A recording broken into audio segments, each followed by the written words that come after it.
초록우 산어린이재단에 매달 소정의 금액을 후원하게 되었습니다. 이 모든 게 구독자, 시청자님 덕분입니다. 구독과 좋아요 감사합니다.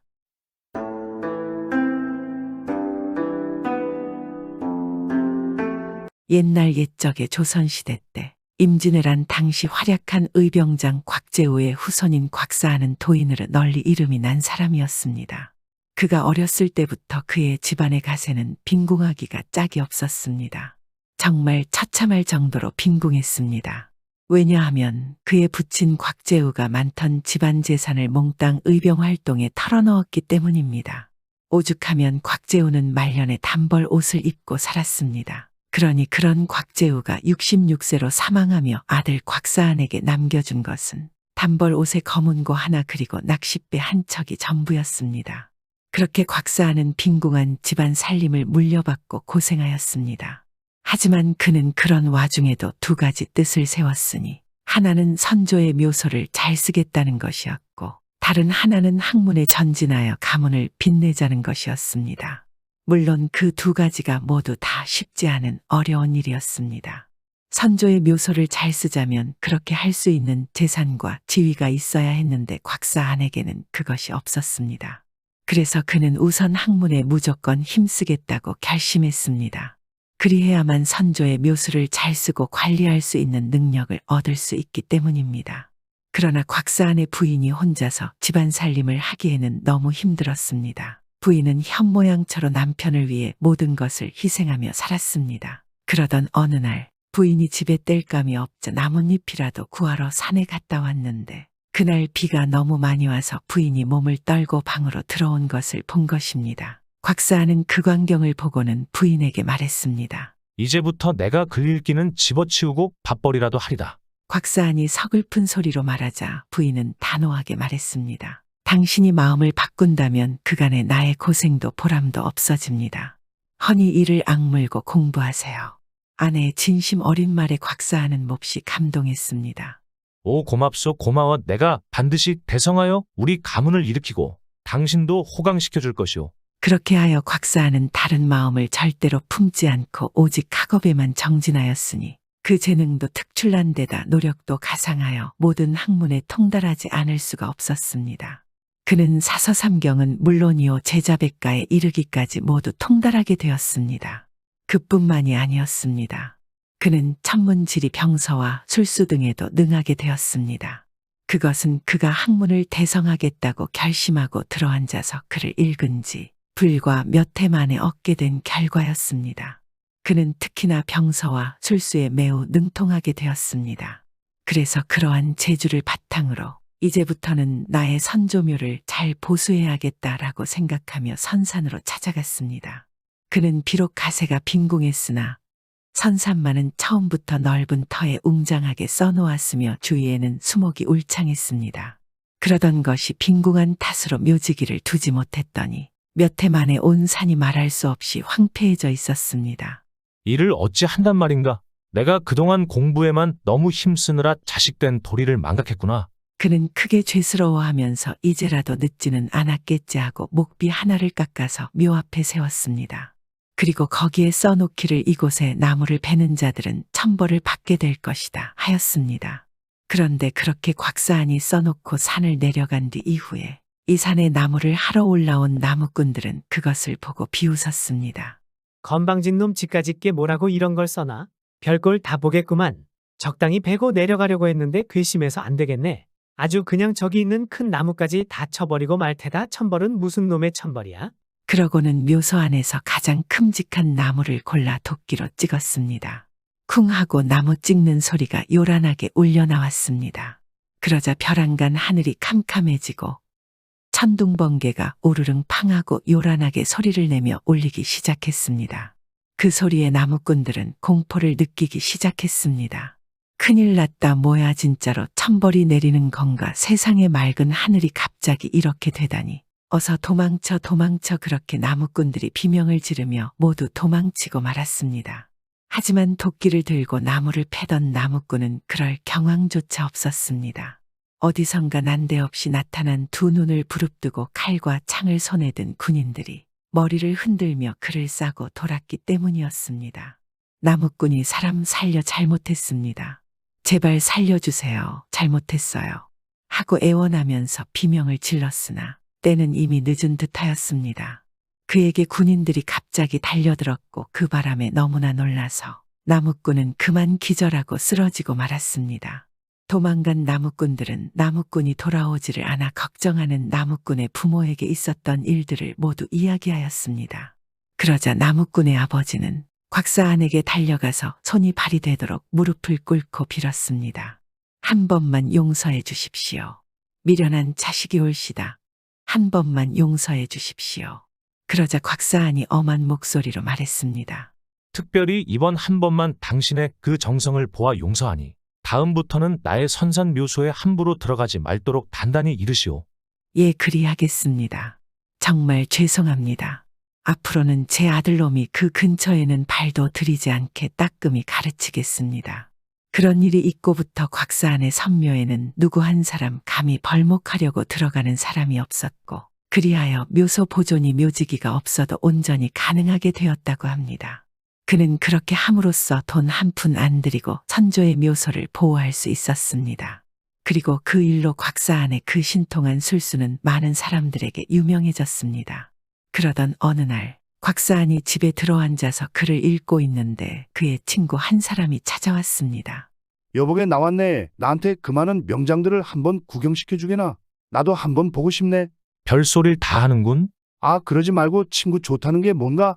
뭘 그러지 말라는 건가? 그런 것은 없네. 아이, 무슨 소리?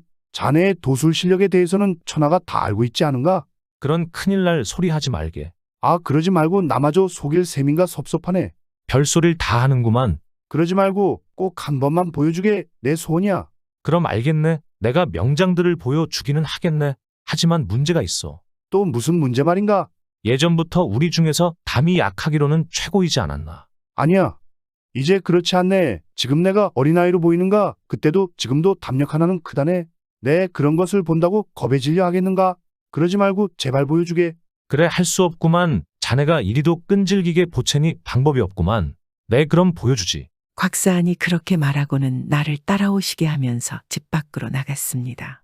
그 친구는 곽사안을 따라 뒷산으로 올라갔습니다.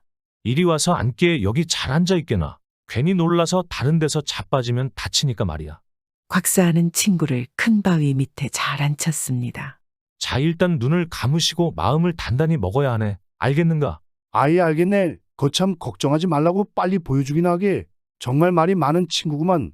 그래 그럼 이제 시작하겠네. 눈을 감고 앉아있는 친구 옆에서 곽사안은 이윽고 뭐라고 주문을 외우기 시작했습니다. 그리고는 눈을 감은 친구의 어깨를 툭 치며 말했습니다. 됐으니 눈을 떠보게. 자네가 그토록 보고 싶어하던 명장들이네. 아주 잘 보게나. 두 번 다시는 볼 수 없을 테니깐. 그래, 알겠네. 내 두 눈을 번쩍 뜨고 볼 것이네. 하고 눈을 뜬 그 친구는 잠시 주위를 두리번거리다가 으아하고 비명을 토하며 새파랗게 질리고 말았습니다. 자신이 있는 그 산의 나무만큼이나 수많은 장수들이 갑주와 투구로 몸을 싼 채 눈을 부릅뜨고 주변에 웅성거리고 있었기 때문입니다. 아이고, 사람 살리게 사람 살려. 세상에 이게 무슨 일이지? 친구가 정신을 못 차리고 벌벌 떨자 곽사안이 껄껄 웃어댔습니다. 하어 이 사람아 내가 뭐라고 했던가. 배포를 크게 먹으라고 하지 않았던가. 아유, 세상에 알겠으니까 이것들 좀 빨리 좀 없애줘. 아니 어찌 명장들을 모시자마자 바로 돌려보낸단 말인가. 모처럼 모셨으니 좀 쉬게 해드리고 해야 가실 게 아닌가. 이보게 친구, 내가 잘못했네. 내가 다시는 보여달라 안 할 테니까. 좀 이 앞에서 빨리 없애주게. 너무 무서워. 알겠어. 알겠으니 다시 눈을 감게나. 친구가 눈을 감으니 곽사안이 다시 뭐라고 주문을 외우는 소리가 들렸습니다. 이제 눈을 뜨게 곽사안의 말에 그 친구가 눈을 뜨고 보니 장수들의 모습은 어디론가 사라지고 없었습니다. 어휴, 내가 간이 떨어질 뻔했구만. 아니, 그런데 그 많던 무시무시한 장수들은 모두 어디로 가셨는가? 원래 있었던 곳으로 다 가셨지. 아이, 전부 다 어디서 오셨던 게지? 그것이 말할 수 없지 않은가. 어떻게 다시 한번 모셔서 자네가 직접 물어볼 텐가. 아유, 아니야. 내가 말이야. 자네에게 다시는 이런 청을 하지 않겠네. 친구는 고개를 절레절레 흔들고 다리를 후덜거리며 자신의 집으로 돌아갔습니다. 그 이후로 곽사하는 그 높은 학문과 술수로 명성은 더더욱 높아졌으나 그는 그런 큰 재주를 가지고 있음에도 벼슬길에 나가지 않고 산골 마을에 숨어 살며 자신의 후학들을 양성하는 데 힘을 쓰며 살았습니다. 그는 어진 아내와 함께 오래오래 행복하게 살다가 나이가 들어 세상을 떠났는데 그가 세상을 떠날 당시의 상황에 대해서 자세하게 아는 이들은 아무도 없었다고 합니다.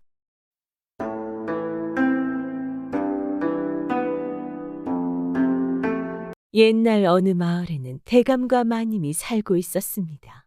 이 대감 부부에게는 두 아들이 있었습니다. 그런데 같은 부모 뱃속에서 태어났지만 두 아들은 성격이 너무도 달랐습니다. 그중 둘째 석삼이는 아주 외모가 아름답고 멋졌으며 마음씨도 착한 사람이었습니다.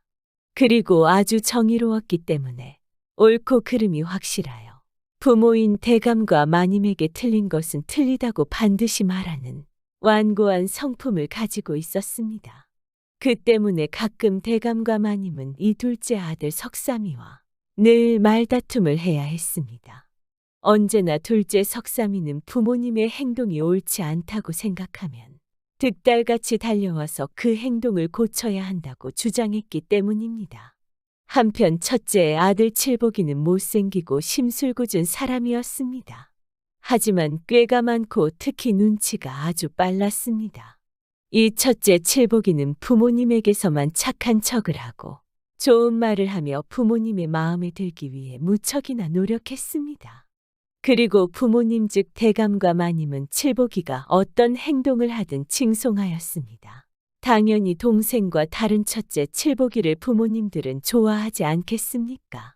또한 칠복이는 한편으로는 자신의 동생인 석삼이에 대해서는 은근슬쩍 부모에게 안 좋은 말들을 흘렸습니다. 석삼이는 잘생긴 데다가 성격도 좋아서 사람들과 머슴들이 너무 좋아하는구나. 저 석삼이를 그냥 두면 내가 앞으로 살아가는데 많은 위협이 될 거야. 이건 정말 안 될 일이야. 내가 모든 것을 다 가져야 되는데 말이야. 칠복이에게 동생은 오직 자신의 자리를 위협하는 경쟁자 그 이상도 이하도 아니었습니다. 어떻게 하나뿐이 자기의 동생을 그렇게 생각할 수 있겠습니까? 또한 그의 가머니설에 넘어간 마님은 첫째 칠복이를 점점 더 좋아하기 시작하였습니다. 하지만 매일같이 옳은 소리만 해대며 듣기 싫은 소리를 하는 둘째 석삼이는 점점 미워하게 되었습니다. 그리고 기어이 석삼이에게 온갖 굳은 일을 시키고 심지어는 바느질까지 하게 만들었습니다. 대감의 아들 석삼이가 바느질을 하는 모습에 머슴들은 아무리 밉다고 해도 아들인데 어떻게 저럴 수가 있지 하며 모두 고개를 절레절레 흔들기 시작하였습니다. 하지만 석삼이는 원망은커녕 바느질을 하는 것도 성실하게 늘 열심히 하였습니다. 한편 칠복이는 석삼이가 고된 일들을 하는 동안에도 늘 놀고만 있었습니다. 그리고 늘 석삼이를 못살게 굴고 괴롭히기까지 하였습니다. 물론 그런 와중에도 석삼이에 대해 험담하고 거짓으로 나쁜 이야기를 지어내는 것을 멈추지 않았습니다. 하지만 석삼이는 전혀 미워하거나 원망하지 않았습니다. 그러던 어느 날, 이 첫째 아들 칠복이의 못생긴 외모를 걱정하던 마님은 마을의 유명한 점쟁이를 불러서 물었습니다. 우리 귀한 첫째 아들 칠복이가 분명 이 나라의 높은 자리를 차지할 사람인데 저런 추한 외모를 가지고 있으면 안 될 것입니다. 칠복이의 외모를 멋지고 아름답게 해줄 방법이 없겠습니까? 아름답게만 해준다면 제가 원하는 건 뭐든지 드리겠습니다. 마님의 물음에 점쟁이는 집 근처에 외모를 아름답게 만드는 우물이 있다고 말해 주었습니다. 그 말을 들은 마님은 둘째 석삼이에게 그곳에 가서 그 우물물을 퍼오라고 명령을 내렸습니다. 굳이 머슴들에게 시켜도 될 것을 석삼이에게 시키는 것이었습니다. 하지만 석삼이는 이런 명령에도 불평불만을 하지 않고 우물가에 갔습니다. 그리고는 석삼이가 힘들게 퍼온 그 우물물을 첫째 칠복이에게 먹였습니다. 하지만 변화는 없었고 칠복이의 미운 얼굴은 그대로였습니다. 마님은 그 물을 더 먹여야겠다고 생각하고 계속해서 석삼이에게 그 물을 퍼오라고 명령했습니다. 그러던 어느 날 둘째 석삼이는 그 우물 곁에 앉아 생각에 잠겼습니다. 마침 겸사겸사 바느질거리를 가져가서 바느질을 하고 있었는데 잠깐 다른 생각을 하는 바람에 바느질하던 바늘에 손가락을 찔렸습니다. 아이 따가워 이거 어쩌지? 바느질감이 혹시 더럽혀지지는 않았을까? 둘째 석삼이는 걱정이 되어 벌떡 일어났습니다. 그런데 하필 그 바람에 실이 물속에 떨어지고 말았습니다. 큰일 났다 싶어 석삼이가 우물 속을 들여다보았습니다. 그런데 그 실이 물속에 퍼지면서 우물 밑에 생각할 수조차 없는 멋있는 광경이 보이기 시작했습니다. 아니 저게 다 뭐지? 어째서 우물 속에 저리 엄청난 마을이 있는 거야? 정말 궁금하고 신기하구나. 한번 내려가 볼까? 석삼이는 조심스럽게 우물 아래로 내려가니 그곳에는 어마어마한 대궐이 있었고 또 멋진 풍경의 마을이 있었습니다. 그는 그곳을 거닐다가 마지막으로 어느 작은 집에 도착했습니다. 그 작은 집에는 한 할머니가 살고 있었는데 석삼이를 보더니 몹시 반가워하며 말했습니다. 선비님 반갑습니다. 어서 오세요. 기다리고 있었습니다. 네, 반갑습니다. 그런데 누구시길래 저를 아시는 거죠? 그리고 여기는 도대체 어딘가요? 나는 그냥 여기 사는 사람입니다. 여기는 아무나 올 수 있는 곳이 아닙니다. 그런데 선비님은 정의로운 사람이기 때문에 여기에 올 수가 있었던 것입니다. 이곳에는 아주 훌륭한 마법사가 살고 있습니다. 그 사람이 선비님께 도움이 될 것입니다. 어서 빨리 가보세요. 그게 정말인가요? 당연히 가봐야죠. 그럼 그곳이 어딘가요? 무척 궁금하네요. 그렇게 석삼이는 할머니에게 마법사가 사는 곳을 물어 그곳으로 향했습니다. 그곳은 정말 멋진 곳이었습니다. 모든 것이 아름답고 신기하였습니다. 석삼이는 자신 또한 부잣집 대감의 아들이지만 그토록 아름다운 것은 본 일이 없었습니다. 그렇게 석삼이를 본 마법사는 석삼이에게 말을 하기 시작하였습니다. 어서 오세요. 먼 길 오시느라 고생 많으셨습니다. 기다리고 있었답니다. 마법사는 그를 마치 자신의 아들처럼 반겨주고 잘 대접해 주었습니다. 그리고는 석삼이에게 물었습니다. 선비님, 제가 하나만 물어보겠습니다. 여기 남아서 저와 살겠습니까? 아니면 선비님이 살던 곳으로 되돌아가겠습니까? 그러자 석삼이는 그동안 자기가 받은 구박이라든지 힘든 일을 자신만 하던 안 좋은 생각을 하면 이곳을 떠나지 않고 계속 머물고 싶은 마음이 생겨났지만 그럼에도 석삼이는 부모님을 걱정하고 사랑했기에 집으로 돌아가고 싶었습니다. 마법사님의 제안은 감사하지만 저는 아무리 여기가 좋아도 집에 돌아가야겠습니다. 그러자 마법사가 고개를 끄덕였습니다. 그래요. 아쉽지만 선비님의 선택을 존중해야죠. 그럼 제가 선비님에게 선물 하나를 드리죠. 선비님은 제가 항상 지켜보고 있었습니다. 선비님 말투는 아주 상냥하니까 선비님이 말하는 한마디 한마디에 황금이 떨어지게 될 거예요. 마법사는 그리고는 신기한 마법을 부렸습니다. 자, 이제 되었어요. 이곳을 나가면 그때부터 선비님이 말을 할 때마다 선비님 앞에 황금이 생겨나게 될 거랍니다. 그게 정말인가요? 어찌 그럴 수가 있나요? 제게 이런 행운이 생기다니. 정말 대단하군요. 감사합니다. 석삼이는 마법사에게 감사의 인사를 하고 나서 어떻게 하면 집에 돌아갈 수 있냐 물었습니다. 그건 걱정하지 마세요. 저를 따라오시면 됩니다. 하지만 가기 전에 저랑 같이 식사를 합시다. 그 뒤에 당신이 들어왔던 우물가에 제가 데려다 드리겠습니다. 마법사는 자신의 집안에서 잘 차려진 밥상 앞으로 석삼이를 데려가서 맛있게 밥을 먹이고 그의 손을 잡고 우물 바깥으로 데려다 주었습니다. 고맙습니다. 아니, 근데 어디로 가셨지? 방금 내 옆에 계셨는데, 그럼 이것도 마법을 부린 건가? 정말 대단하구나. 뒤를 돌아 인사를 하던 석삼이는 깜짝 놀랐습니다. 자신을 데려다 준 마법사의 모습이 사라지고 없었기 때문입니다. 어리둥절해하던 석삼이는 다시 정신을 차리고 집으로 돌아왔습니다. 그리고는 그동안 있었던 일을 부모님에게 모두 이야기했습니다. 그러니 정말로 마법사의 말대로 석삼이 앞에 황금이 떨어지는 것이었습니다. 대감과 마님은 이 광경을 보더니 어안이 벙벙해지기 시작하였습니다. 그리고는 상기된 말투로 대감이 말했습니다. 여보, 이거 안 되겠어요. 우리 첫째 칠복이도 그곳에 보냅시다. 좋은 생각이에요. 골칫덩어리 석삼이만 그 좋은 능력을 가지게 두면 우리 첫째 칠복이 마음이 어떻겠어요? 생각만 해도 너무 안쓰러운 것 같아요. 네, 당연하죠. 우리 빨리 보냅시다. 이제 우리는 나라에서 제일 가는 부자가 될 거예요. 그렇게 대감과 마님은 칠복이도 그곳으로 보냈습니다. 그리고는 칠복이도 바느질감과 실을 가지고 가서 바느질을 하다가 손가락을 찌르도록 하라고 일렀습니다. 칠복이는 시키는 대로 우물 곁에 앉아서 석삼이가 했던 그대로 하였습니다. 칠복이가 실을 우물에 떨어뜨리고 그 실은 우물에 퍼지면서 마찬가지로 점차 그 아래 커다란 마을의 광경이 보이기 시작했습니다. 세상에 믿기지 않아. 석삼이 말이 정말이잖아. 이거 정말 신기하구나. 칠복이는 곧바로 마법사가 있는 곳에 갈 수 있었습니다. 그곳은 들은 대로 너무나 아름다웠으며 편안했습니다. 칠복이는 한참 그곳에서의 생활을 즐기고 있을 때 마법사가 칠복이에게 와서 물었습니다.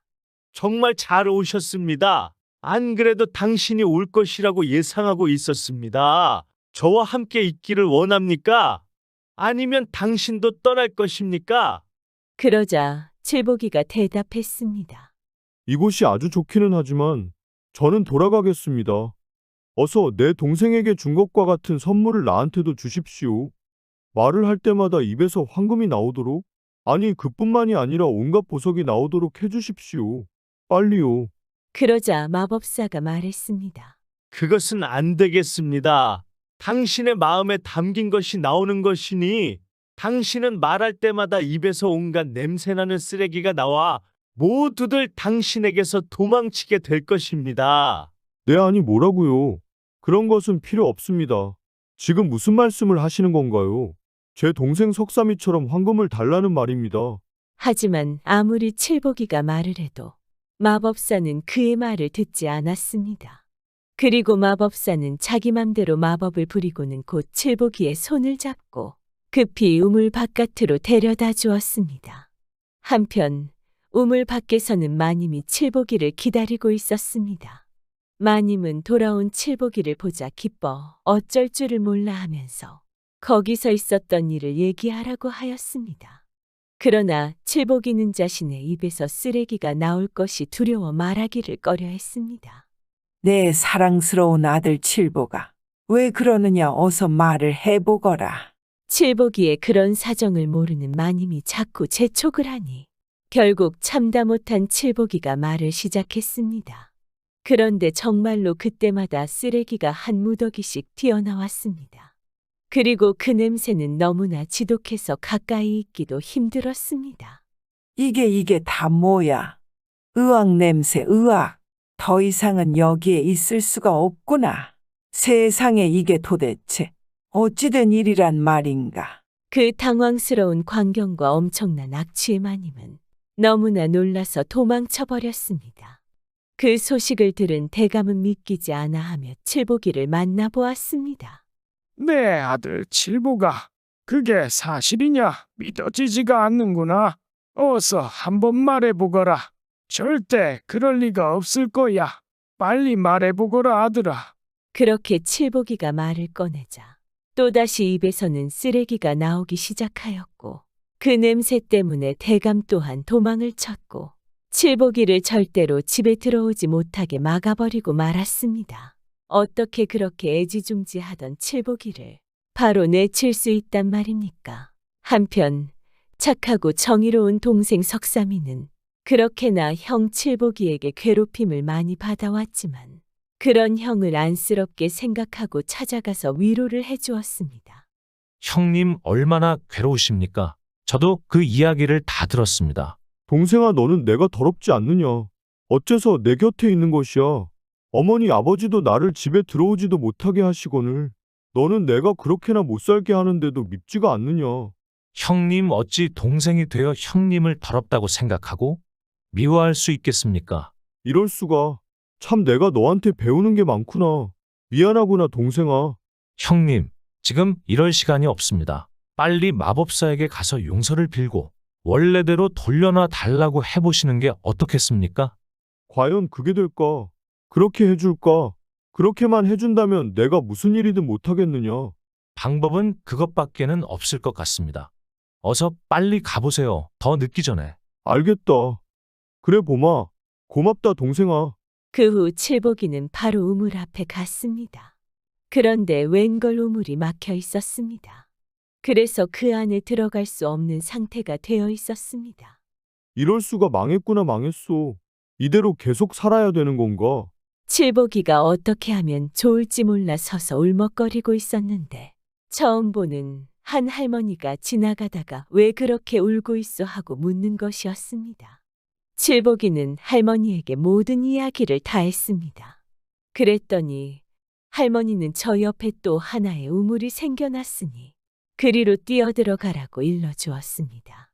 칠복이는 기뻐하며 그 우물로 가서 몸을 던졌습니다. 그 우물 역시 일전에 갔었던 신기한 마을로 가는 우물이었습니다. 칠복이는 다시 마법사가 사는 곳에 도착했습니다. 그리고 그 마법사 앞에 무릎을 꿇고 울며불며 빌었습니다. 마법사님, 제발 저를 원래대로 돌려놔 주세요. 부탁입니다. 어찌 제가 이대로 계속 살 수 있겠습니까? 한 번만 용서해 주십시오. 그러자 마법사는 대답을 하기 시작하였습니다. 너는 아주 성질이 악하기 때문에 어떻게 할 수가 없다. 너는 더더욱 안 좋게 될 것이다. 그러니 왜 진작에 마음을 곱게 쓰지 않았느냐? 어서 빨리 돌아가거라. 난 더 이상 너에게 할 말이 없다. 마법사님, 제발 무엇이든 하겠습니다. 무조건 시키는 대로 다 하겠습니다. 제발 원래대로 돌려주세요. 전 이거 말고는 아무것도 바라는 게 없습니다. 하면서 애원했습니다. 그것을 본 마법사는 잠시 고민하다가 칠복이에게 말했습니다. 용서받을 한 가지 방법이 있다. 내 말 잘 듣거라. 그것은 너의 착한 동생을 사랑하며 네가 누리고 있던 것 전부를 동생이 누리게 해주고 착한 동생이 하고 있던 일을 전부 네가 하는 것이 그 방법이다. 또한 너의 부모님도 그렇게 하지 않으면 안 된다. 네, 그리하겠습니다. 반드시 그렇게 하겠습니다. 좋다. 기회를 주지. 앞으로 내가 말한 대로 하며 살면 두 번 다시 너의 입에서는 쓰레기는 나오지 않을 것이다. 그러나 조금이라도 내 말을 어기게 되는 날에는 그 즉시 입에서 쓰레기가 나올 것이야. 알겠느냐? 내 말을 명심하거라. 네네, 알겠습니다. 절대 그럴 일 없습니다. 마법사는 고개를 끄덕이고 바로 마법을 부리고는 다시 칠복이를 원래 있던 곳으로 되돌려 놓았습니다. 그 후 칠복이는 곧장 집으로 돌아갔습니다. 그리고 부모님에게 마법사가 일러준 말을 다 해주었습니다. 그것이 정말이냐 이럴 수가. 앞으로 그 말대로 해야겠구나. 그날부터 칠복이와 석삼이의 생활은 이전과는 정반대가 되었습니다. 칠복이는 앞으로 고생길이 열릴 것이라 생각했지만 그 생각보다 그리 고생스럽지는 않았습니다. 왜냐하면 칠복이가 이전과는 다르게 석삼이를 위해주고 잘 대해주기 시작하니 석삼이 또한 이전보다 더욱 형을 따르며 위해 주었기 때문입니다. 정말 이런 동생이 어디 있겠습니까? 시간이 흘러 늘 빈둥대며 꾀만 부리던 칠복이는 열심히 일을 하며 성실해지기 시작했고 모난 성격도 둥글둥글해지며 그 마음씨 또한 좋아졌습니다. 마음씨가 좋아지니 얼굴 표정도 좋아졌고 못났던 얼굴도 훨씬 부드러워졌습니다. 그리고 석삼이는 아무런 일을 시키지 않아도 알아서 칠복이가 해야 할 일들을 스스로 나서서 도와주었습니다. 두 형제가 그리 서로를 위하고 아껴주며 우애가 깊어지자 불협화음이 가득했던 가족들은 화목한 분위기에서 언제나 웃음이 넘치며 살아가게 되었습니다. 칠복이만 편애하던 대감과 마님 또한 서로를 위해주는 두 형제의 모습을 보며 그간 자신들이 칠복이만 편애하고 석삼이를 박대했던 잘못된 행동들을 반성하게 되었으며 석삼이에게 진심 어린 사과를 하였습니다. 그리고는 첫째와 둘째 모두 아끼고 사랑해주게 되었습니다.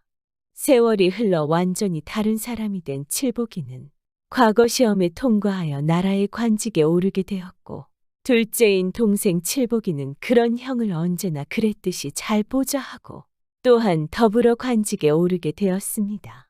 그렇게 두 형제는 오래오래 우애 좋게 즐겁게 잘 살아갔으며 두 형제가 나라를 위해 열심히 일하니 나라는 덩달아 더 살기 좋고 부강한 나라가 되었습니다.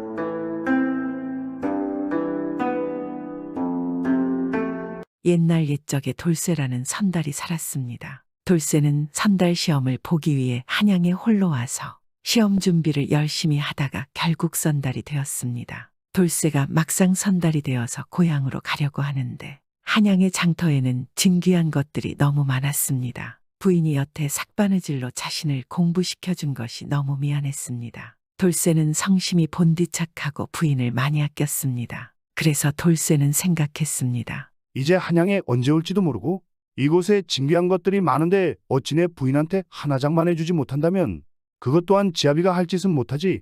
어떻게든 돈을 마련해서 가락지라도 하나 사가야겠다.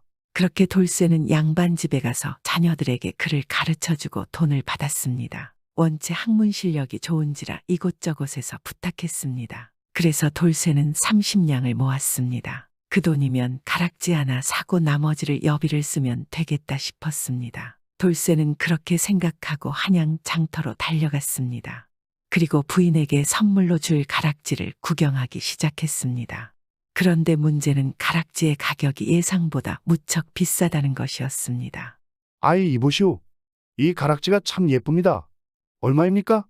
이거 말이요. 40냥만 주슈 40냥 말이요. 아니 어찌 그리 비싸오. 기껏해야 가락지인데 무슨 40냥이요?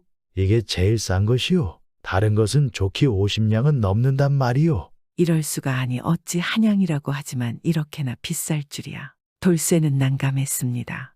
계획대로라면 가진 20냥으로 가락지를 사고 그리고 남은 돈으로 노자를 하여 고향으로 돌아갈 생각이었는데 돈이 남기는커녕 가락지 하나 사기도 모자랐기 때문입니다. 이를 어쩐다. 더 일해서 돈을 더 모아야 한단 말인가? 그러면 고향에서 기다리는 부인이 너무 애태울 텐데. 돌쇠의 고민하는 얼굴을 본 가게 주인이 물었습니다. 얼마까지 줄 수 있으시오? 주인의 물음에 돌쇠가 대답했습니다. 그게 한 20냥? 그거면 살 수 있을 것 같소. 어찌 안 되겠소? 그러자 가게 주인이 고개를 저으며 말했습니다. 에이 안 됩니다. 어지간하면 내가 깎아주려고 했는데 20냥은 안 되지 새 물건인데 요즘 중고 헛물건도 20냥은 압니다. 헛물건이라는 말에 돌쇠의 눈이 번쩍 뜨였습니다. 주인장 지금 헛물건이라 하셨소. 그렇지요. 헛물건 말이요. 사람들이 쓰다가 되판 물건들 말이요. 아이 그런 게 있습니까? 아니 모르셨소. 요즘 아주 헛물건 거래하는 것이 아주 성행하오. 특히 가락지는 아주 만소이다. 아니 어째 만소 뭐 문제가 있는 것이오? 헛물건의 돌쇠가 궁금해하자 이 가게 주인이 한숨을 쉬며 말했습니다.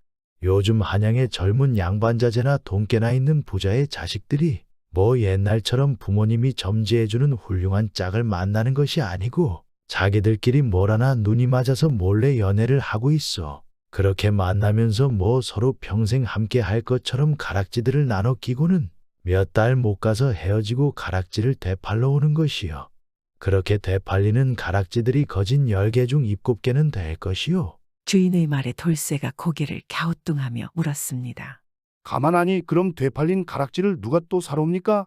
잘 안 팔리지 잘 안 팔려. 여보시오 가락지야 누가 끼었다 빼었다 해서 다른 가락지가 되는 것은 아니지만 그래도 의미라는 게 있으니까. 한번 헤어졌던 연인들이 끼었던 가락지라 부정이 탔다고 생각하는지 도통 사가질 않습니다. 그러니 50냥 하는 가락지도 20냥에나 내놓고 있는데 그것도 뭐 팔릴까 말까 하지요. 그러자 돌쇠가 박수를 짝 치고 말했습니다. 그럼 그것들 보여주시오. 돌쇠의 요청에 상인은 사람들이 대판 헛물건들을 꺼내어 보여주었습니다. 이야, 아니 새 물건들만큼이나 많습니다. 그러니까 이것들이 다 20냥 아래입니까? 그렇지요. 아이 근데 누구 줄라고 그러시오? 당연히 우리 부인이지. 그렇소이까? 그럼 이건 어떻소? 이 가락지로 말할 것 같으면 유일하게 딱 하나 남은 헤어지지 않은 연인들의 가락지이죠. 상인이 한 가락지를 내보이며 말했습니다. 옥색이 아주 맑고 진한 것이 다른 것보다 더 좋아 보이는구려. 그런데 그게 무슨 말이오? 헤어지지 않았는데 이 가락지는 어째 여기 있는 것이오? 그러니까 그들이 헤어지지는 않았으나 아무래도 갑자기 형편이 어려워져서 어쩔 수 없이 이 가락지를 판 것이지요. 아, 그렇소이까? 그래, 그건 얼마요? 이게 딱 20냥이요. 20냥이라 좀 깎아주시면 안 됩니까? 절대 안 돼요. 딱 20냥을 주셔야 하지요. 일체 그 돈 밑으로는 안 팔 겁니다. 돌쇠는 순간 가락지를 차기 위해서 20냥을 꺼내 주려 하였습니다. 그런데 잠깐 의문이 생겼습니다. 아니 어찌 내가 원하는 물건이 딱 20냥인 것이지. 돌쇠는 돈을 꺼내려다 말고 상인의 표정을 보았습니다. 상인은 처음과 다르게 돌쇠의 주머니를 보며 탐욕한 눈빛을 보였습니다. 돌쇠가 망설이자 상인이 재차 말을 하며 돌쇠를 다급하게 만드는 것입니다. 이게 유일하게 남은 안 헤어진 사람들의 가락지고 거기 보시면 알겠지만 아주 상등품 중에 상등품이지요. 아니면 그냥 헤어진 사람들 것으로 사시오. 돌쇠는 상인의 다급함을 느꼈고 그래서 말했습니다. 주인장 생각해보니 돈을 객잔에 놔두고 온 것 같소. 금방 돈을 가지고 올 터이니 기다려주시겠소? 그러자 상인이 그러라고 하면서 가락지들을 다시 집어넣는 것입니다. 그리고 돌쇠는 점포를 나와서 그곳을 몰래 보았습니다. 1시간쯤 되자 웬 처자가 가게로 들어가더니 금방 나오는 것입니다. 그런데 처자의 손에는 가락지를 가지고 온 것 같은 천이 있었습니다. 그래서 돌쇠는 처자에게 다가가서 말을 걸었습니다. 보아하니 가락지를 팔려고 오신 것 같은데 맞지요? 처자는 여기저기 눈치를 보고 아무 말도 없었습니다. 그래서 돌쇠가 재차 말하는 것입니다. 초면에 실례지만 제가 저 가게에 대해 알고 싶어서 그러는 것입니다. 그러자 처자가 말을 하기 시작했습니다. 예, 그렇습니다. 저는 시집 온 지 몇 달 안 되는 안악인데 글쎄 서방님이 몸이 다쳐서 의원을 찾아갔는데 그 치료비가 너무나 비싸서 시집을 때 받은 가락지를 팔려고 나왔습니다. 혼이 날 때 한 번 끼고 고이 모셔놓은 겁니다. 그런데 왜 팔지 않고 그냥 나오셨소? 막상 팔려니 못 팔겠소? 아닙니다. 이 가락지는 50냥에 산 것으로 아는데 단냥 이상은 못 준다는 것입니다. 한 번이라도 끼웠으니 사람들이 안 사갈 것이라고 말입니다. 그러자 돌쇠가 처자에게 말했습니다. 가락지 좀 보여주시오. 제가 도움이 될 수 있을 것입니다. 처자가 가락지를 보여주자 정말 새것의 젓각이 어떤 가락지보다 고왔습니다. 그리고 헤어져서 팔려는 것도 아니고 남편을 구하려는 안악의 것인데 돌쇠한테는 딱이었습니다. 돌쇠는 순간 생각이 했습니다. 이리 좋은 물건을 겨우 단냥에 사서 아무것도 모르는 손님들에게 20냥 이상 파는 것입니다. 아무리 장사치가 이문이 남아야 하지만 이 정도는 이문이 아니라 거의 도둑질 수준인 것입니다. 그래서 돌쇠는 웃으면 처자에게 말하는 것입니다. 저도 가락지를 사려 했는데 잘 되었소. 제가 20냥을 드릴 수 있는데 저한테 파시겠소? 어차피 저 가게에서 속아서 20냥에 살 뻔했소. 정말 20냥에 사시겠습니까? 단 10냥만 준다 해도 팔려고 했는데 어찌 이리 우하게 해주시는지요. 20냥이면 남편을 잘 치료할 수 있습니다. 너무 감사합니다. 아니요, 어차피 20냥에 사려고 마음먹었고 이 돈으로는 이처럼 좋은 가락지를 살 수 없을 것이오. 돌쇠는 20냥을 주고 가락지를 받았습니다. 처자는 연신 돌쇠에게 감사의 인사를 하고 서둘러 집에 갔습니다. 이야, 우리 부인이 얼마나 좋아할까? 그러고 보니 혼인하고 가락지 하나 제대로 사주지를 않았구나. 자, 이제 길을 떠나볼까나. 그런데 그때였습니다. 그의 눈에 바가지를 들고 구걸하는 노파가 보였습니다. 이 할머니가 한 곡물상 앞에 서더니 말했습니다. 이보시오, 보리쌀 한 대만 사겠소이다. 그러자 곡물상 주인이 말했습니다. 보리쌀은 그렇게 안 팝니다. 2대박씩은 사야 됩니다. 아유, 그런데 내가 돈이 없어 그냥 한 대박만 팔아. 돈 없으면 가슈 안 팔아. 그러지 말고 나는 영감하고 나하고 둘만 살고 있어서 한 대만 있으면 된다오. 한 대만 파시오. 아니 이 할망구가 노망이 들었나 왜 자꾸 귀찮게 하는 거야. 썩 안 가. 곡물상 주인은 할머니에게 모질게 굴었고 할머니는 어쩔 수 없이 보리를 사지 못하고 보이지 않는 눈으로 어렵게 가게를 떠났습니다. 에이, 퇴치할 수가 없을라니까. 곡물상 주인이 그런 할머니가 간자리에 침을 뱉으며 안 좋은 소리를 해댔습니다. 그러자 모습을 멀찌감치서 가만 보고 있던 돌쇠는 또 부하가 치밀어 올랐습니다. 아니 어찌 저런단 말인가? 아무리 한양 인심이 사납다 하지만 어머니 같은 분에게 저리 막대하다니.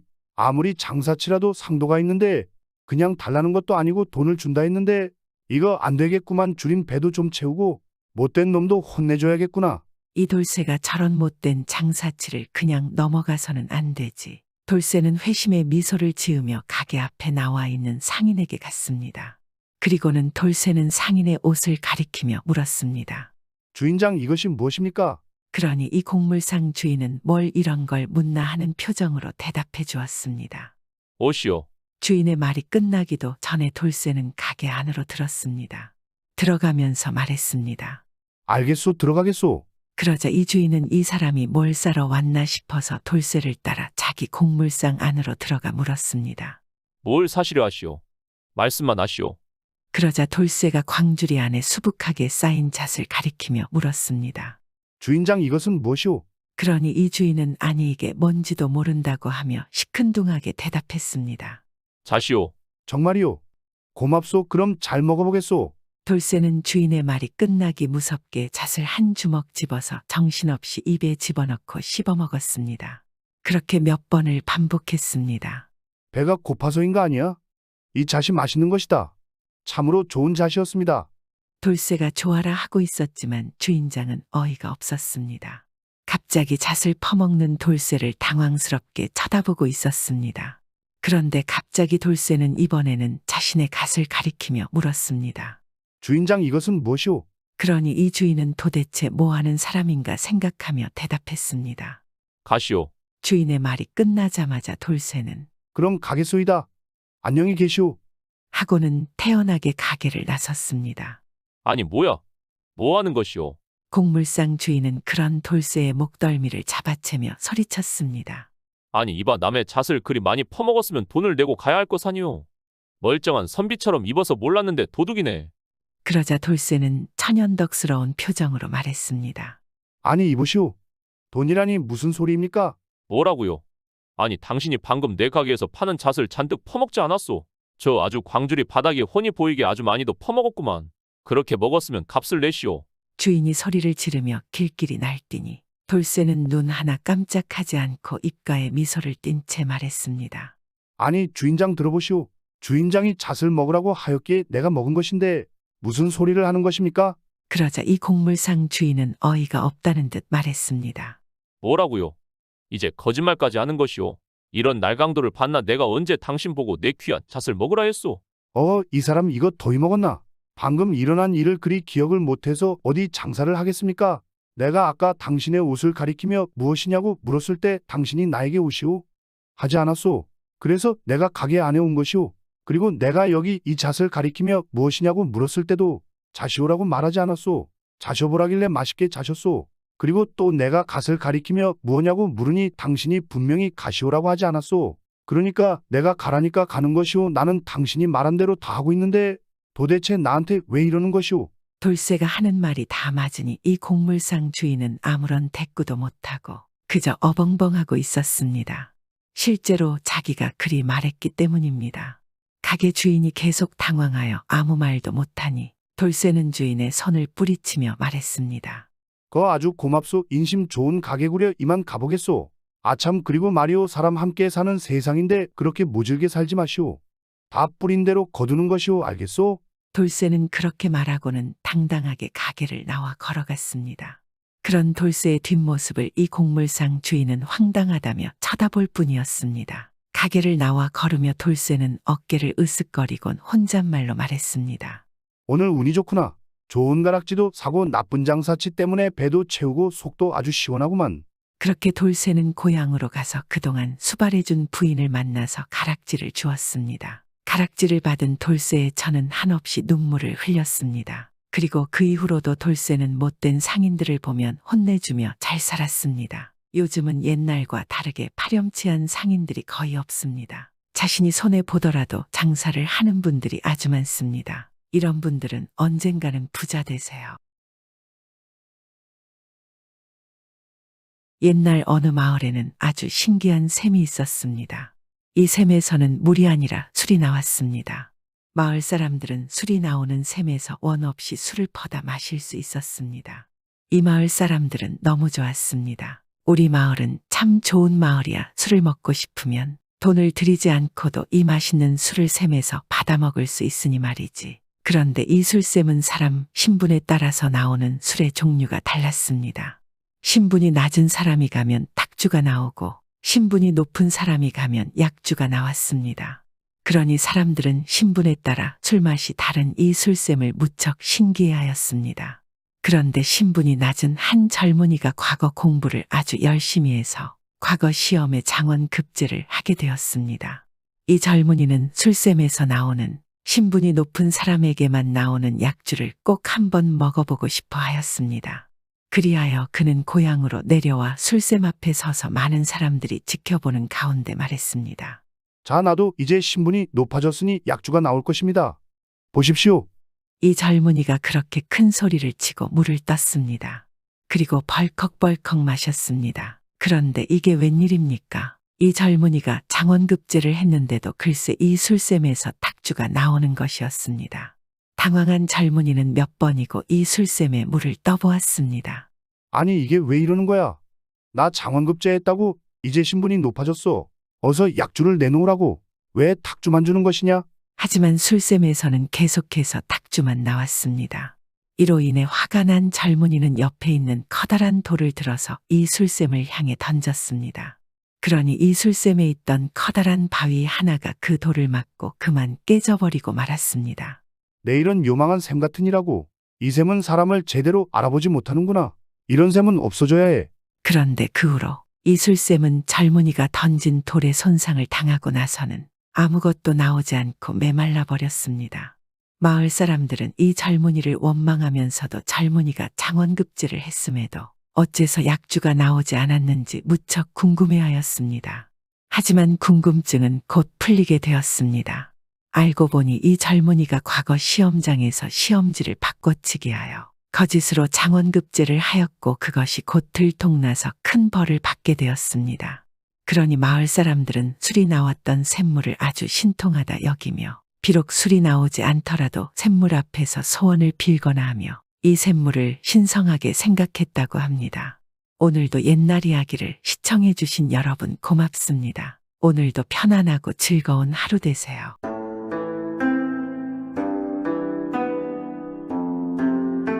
옛날 옛적 아주 먼 옛날에 하늘에는 옥황상제가 살았습니다. 하늘은 이 옥황상제에게 온갖 동물을 지배할 수 있는 엄청난 힘을 내려주었습니다. 뿐만 아니라 귀신도 요물도 그의 앞에서는 무릎을 꿇도록 만들어 주었습니다. 또 옥황상제는 모든 생물들이 하는 말을 알아들을 수 있는 힘도 갖게 되었습니다. 그렇게 엄청난 능력을 가지게 된 옥황상제가 왕위에 즉위하여 이 능력으로 인간사를 다스리고 백성들을 행복하게 해주는데 힘썼으니 온 나라가 태평성대를 누리던 어느 날이었습니다. 하루는 연회에서 술에 얼큰이 취한 옥황상제가 기분이 좋아져서 신하들과 온갖 신령들을 불러들였습니다. 그리고 나서 그들과 함께 잔치를 즐기고자 하였습니다. 옥황상제의 한 신하가 신령들의 이름을 하나하나 불렀고 이름을 불린 신령들이 어디선가 나타나 옥황상제 앞에 머리를 조아리고 인사를 하기 시작했습니다. 다들 와 주었군. 고맙구만. 고마워. 오늘 아주 기분이 좋은 날이로구만. 오늘 기분이 좋으니 모두 즐겁게 보내게. 그런데 옥황상제가 인사를 하는 신령들에게 답례를 하고 가만히 살펴보니 내조의 모습이 보이지 않았습니다. 내조는 옥황상제에게 세상일을 전하는 구관조였습니다. 항상 하늘을 날아다니며 인간사를 관찰하고 옥황상제에게 보고하는 새였습니다. 아니 어찌 뇌조는 오지 않는 것인가? 내 부름을 듣지 못하는 것인가? 아니면 부름을 듣고도 무시한 것인가? 이런 괘씸한 건 내 무처가 겪었만.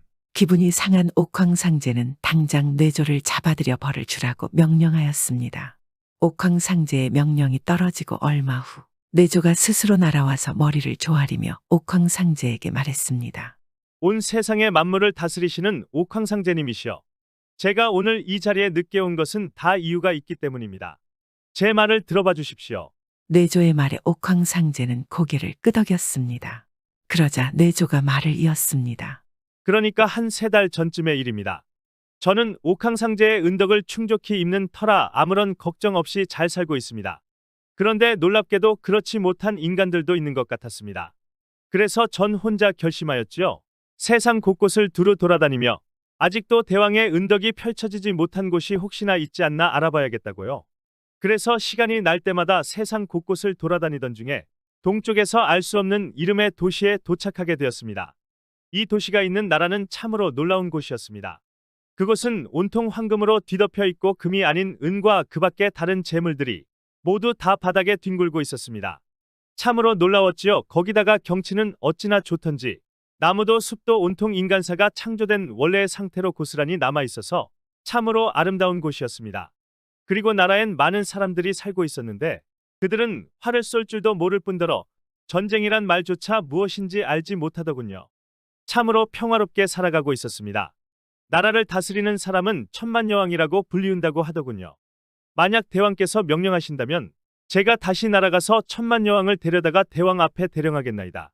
뇌조의 이야기를 다 들은 옥황상제는 자신이 알 수 없는 이 나라에 대해 궁금하기도 했고 또 그곳의 여왕이라는 사람도 보고 싶어졌습니다. 그리하여 뇌조의 제안을 따르기로 하고 한 신하를 시켜서 여왕을 초청하는 서찰을 쓰게 하여 그것을 뇌조의 날개에 매달아 주었습니다. 좋다 그리하거라. 그 알 수 없는 나라의 여왕을 이곳으로 데리고 오도록 하거라. 네, 알겠습니다. 제가 반드시 천만여왕을 데리고 오겠습니다. 뇌조는 옥황상제의 명을 받고 그 알 수 없는 나라로 향해서 날아갔습니다. 한편 알 수 없는 나라에서는 아침 일찍 여왕이 정사를 보고 있었습니다. 한 신하가 여왕에게 보고를 하고 있었습니다. 여왕폐하, 요즘 이 나라의 백성들에게 안 좋은 일이 생기고 있습니다. 무슨 안 좋은 일이 있느냐? 이처럼 풍족하고 평안한 나라에 무엇이 안 좋은 일인가? 그러자 신하가 망설이다 말했습니다. 그것이 이 나라가 너무 풍족하고 태평해서 그런 것입니다. 너무 여유롭다 보니 사내건 아녀자건 할 일이 없어서 밤새 놀고 먹고 하고 일부 백성들은 노름에 빠지거나 게을러 져서 아무것도 안 하고 탐욕한 사내들은 가정 있는 아녀자를 희롱하고 있습니다. 그 수가 계속 늘고 있습니다. 여왕폐하, 어찌해야 이걸 막을 수 있을까요? 여왕님의 현명한 해안이 필요합니다. 그러자 여왕은 잠시 생각에 잠기고 말했습니다. 앞으로 나라 전체에 방을 붙이고 안 좋은 일을 3번이나 한 자들은 누구든 이 마을에서 추방한다. 1번을 실수, 2번은 재미, 그러나 3번은 중독이다. 그런 자들이 선량하고 부지런한 백성들을 물들인다. 그런 자들은 가차없이 마을에서 쫓아낸다. 처음부터 뿌리를 뽑지 않으면 곰팡이처럼 이곳저곳에서 번식할 것이다. 여왕은 아주 강한 어조로 신하에게 명을 내렸습니다. 그런데 정말 여왕 말대로 하나둘씩 마을에서 쫓겨나는 백성들이 생기자 그런 안 좋은 일을 하는 사람들이 줄었습니다. 이런 태평성대의 나라에서 쫓겨나는 것은 이 나라 백성들에게는 사형선고가 아니겠습니까? 그런데 어느 날 하늘에 이상한 것이 있어서 여왕이 놀라 하늘을 보았습니다. 뇌조가 옥황상제의 명에 따라서 천만여왕의 머리 위를 빙빙 돌고 있었습니다. 아니, 저것이 무엇이지? 처음 보는 이상한 새가 하늘에 돌아다니고 있는 것이야. 이런 신기한 새는 어디서 오는 것일까? 하늘 끝에서 처음 보는 새가 나타나는 것이 참으로 기이하고 신기했습니다. 그런데 그때 뇌조의 몸집이 아주 커져서 밝게 빛나던 태양이 새에게 가려져서 순식간에 주변은 칠흑으로 변하고 모두 어두워졌습니다. 갑작스러운 어둠에 놀란 여왕이 대신들을 불렀고 함께 깜깜해진 하늘을 바라보고 걱정하고 있을 때 뇌조가 몸이 다시 작아져서 천만여왕 앞으로 내려와 앉았습니다. 여왕은 뇌조의 날개에 편지가 매어 있는 것을 보고 새에게 다가갔습니다. 이 서찰을 나에게 주려고 내가 온 것이니. 여왕의 말에 뇌조가 고개를 끄덕였습니다. 그리고 자신의 날개를 여왕에게 내보였습니다. 여왕은 궁금한 마음으로 서찰을 풀어서 읽어보았습니다.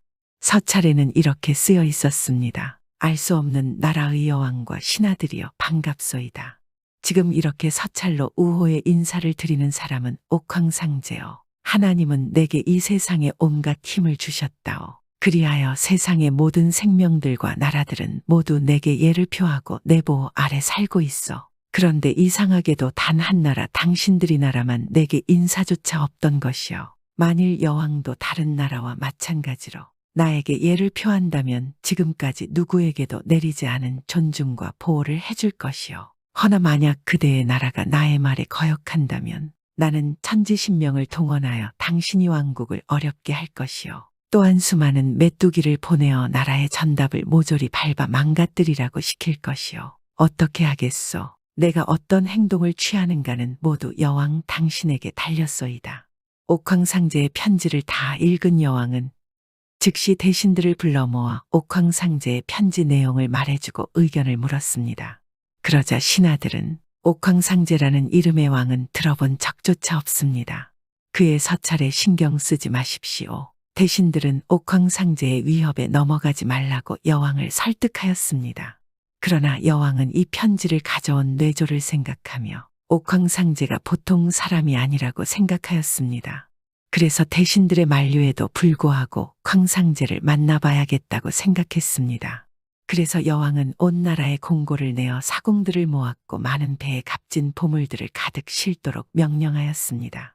그리고 뇌조가 말한 곳으로 항해를 했습니다. 그리고 며칠 후 드디어 여왕은 옥황상제의 궁이 있는 하늘에 도착할 수 있었습니다. 여왕이 옥황상제에 도착했다는 소식에 옥황상제는 무척 기뻐하였습니다. 나는 그대가 어떤 사람인지 무척 궁금했었소. 그런데 그대의 아름다움은 다른 여자의 아름다움과 다를 바가 없으나 그대의 심성은 어떤지 모르겠소. 그러자 여왕이 웃으며 말했습니다. 그런가요? 어찌 처음 보는 사람의 심성을 알겠습니까? 옥황상제여, 저는 대왕께서 무척 현명하다는 이야기를 들었습니다. 그래서 과연 그것이 정말인지 알고 싶어 이렇게 왔습니다. 대왕께서 편지에 말씀하신 으름장은 별로 무섭지 않지만 만약 소문대로 대왕께서 그토록 현명하신 분이라면 저희가 마땅히 예를 표하려 합니다. 이제 3가지 수수께끼를 내겠습니다. 만약 그것을 알아맞추신다면 정말 왕께서는 소문 그대로 현자이심이 틀림없습니다. 하지만 그것을 알아맞추지 못하신다면 대왕은 그저 으름장을 놓는 다른 나라의 왕과 다를 바 없는 것입니다. 그렇소, 좋소이다. 수수께끼를 내보시오. 내가 보통의 왕과는 다르다는 것을 알려드리겠소. 그럼 첫 번째입니다. 답해 주시면 감사하겠습니다. 아래층에서는 불이야하고 모두 난리가 났고 2층에서는 물난리가 났다고 모두 화들짝 놀라며 그 위층에서는 난개 때문에 앞이 안 보인다고 아우성입니다. 이런 집이 있습니다. 이 집은 도대체 무엇인지요? 아래층에서는 불이야하고 모두 난리가 났고 2층에서는 물난리가 났다고 모두 화들짝 놀라며 그 위층에서는 안개 때문에 앞이 안 보인다고 아우성이다. 여왕의 물음에 옥황상제는 잠시 생각하다 입을 열었습니다. 그것은 물이 끓고 있는 냄비이지요. 아래서는 군불이 타고 있고 그 위는 물이 펄펄 끓고 있죠. 그리고 물이 끓는 연기가 그 위를 온통 덮지 않겠소. 역시 보통이 아니시군요. 하지만 아직 2개 남았답니다. 여왕은 고개를 끄덕이고는 다음 수수께끼를 내었습니다.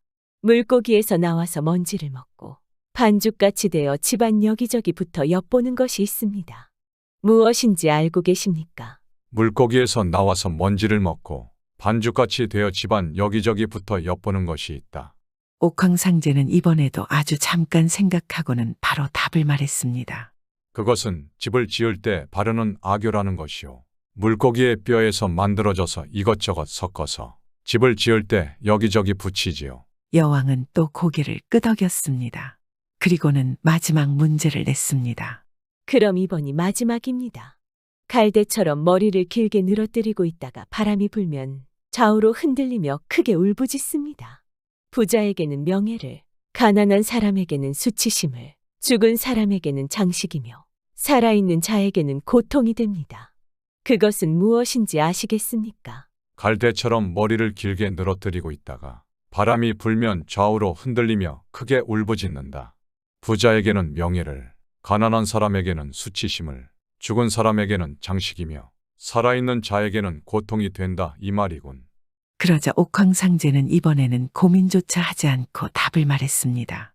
그것은 바로 못이요. 들판에서 모시가 자랄 때는 머리를 늘어뜨리고 있다가 돛에 달면 바닷바람에 포효하듯 울부짖고 모시로 만든 좋은 옷을 입은 부자는 의시되며 자랑하고 모시 누더기를 입은 가난한 사람은 부끄러워하며 모시로 만든 삼배 옷을 입혀 죽은 자를 감고 장식을 하며 모시를 꼬아서 형벌을 받는 사람을 묶어서 꼼짝 못하게 합니다. 옥황상제의 대답을 조용히 듣고 있던 여왕은 지혜로움에 몹시 감탄을 하였습니다. 정말 듣던 대로 대단하시군요. 저는 이제껏 대왕만큼 지혜로운 사람을 만나본 적이 없습니다. 대왕께서는 역시나 이 세상을 다스릴 만하십니다.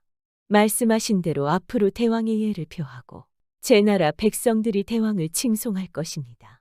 고맙소. 잘 되었구려. 자, 내가 직접 안내를 해주겠소. 함께 궁전을 보고 여왕의 나라를 어찌 다스리는지 이야기 좀 나눠봅시다. 예, 그러시지요. 저는 이 세상의 나만의 나라에서 최고의 사람이라 생각했는데 저 같은 인간 위에는 더 높은 사람이 있다는 것을 알았습니다. 앞으로 저희 백성들에게 하늘이 있다는 것을 알리고 착한 성심으로 살 것을 가르치겠습니다. 내가 생각해 보았는데 모든 인간사를 나는 볼 수가 있었지만 이상하게도 여왕의 나라는 볼 수가 없었소. 그것은 여왕이 나라와 백성들에게 충분히 성심껏 하였기에 내가 굳이 보지 않아도 되며 볼 수도 없었던 것이요. 여왕께 간청하오. 앞으로도 지금처럼 백성들을 잘 돌봐주시오. 그런데 세월이 흘러 여왕의 나라가 나한테 보인다면 그것은 아마 여왕이 없어서 그럴 것이요. 그러니 여왕께서 미리 좋은 제목의 후계를 만드시기 바랍니다. 그 말을 들은 여왕은 가지고 온 보물들을 망설임 없이 옥황상제에게 바치고 자신의 나라로 돌아갔습니다. 그리고 옥황상제의 말대로 백성들에게 성군이 되어서 나라를 잘 다스렸습니다. 그래서 지금도 이 나라는 옥황상제뿐만 아니라 사람들 눈에도 보이지 않는다고 합니다. 오늘도 정말 옛날 이야기에만 나오는 이야기였습니다. 예전에는 모든 인간사를 관리하는 게 옥황상제라 했는데 그것은 권성징악을 원하는 많은 사람들이 만들어낸 것 아니겠습니까? 구독은 공짜입니다.